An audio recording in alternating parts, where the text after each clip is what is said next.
আরে আরে যাচ্ছ কোথায়? একটু দাঁড়িয়ে যাও। আমলকির মোরব্বা আচারটা একবার দেখে নাও। ভীষণই টেস্টি হয়েছে। তো চলো বানিয়ে ফেলি। 500 গ্রাম আমলকিকে আমি একটু কাঁটা চামচের সাহায্যে ফুটো করে নিচ্ছি। তারপরে স্বাদ মতো লবণ, 1 কাপ চিনি আর ভিনিগার দিয়ে ভালো করে কিন্তু এটাকে মিক্স করে 15 মিনিটের মতো রেস্টে রেখে দিচ্ছি।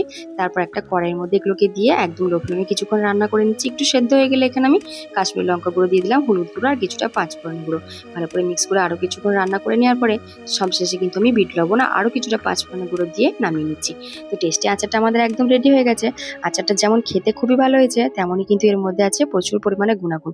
আমলকির রস আমাদের রক্তে কোলেস্টেরলের মাত্রা কমায়, আমাদের হার্টকেও ভালো রাখে।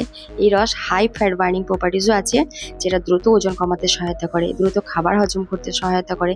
আমলকির মধ্যে অ্যান্টি এজিং প্রপার্টিজও আছে প্রচুর পরিমাণে, যেটা কিন্তু আমরা সবাই জানি। এর গুণাগুণ কিন্তু বলে শেষ করা যাবে না, তাই না?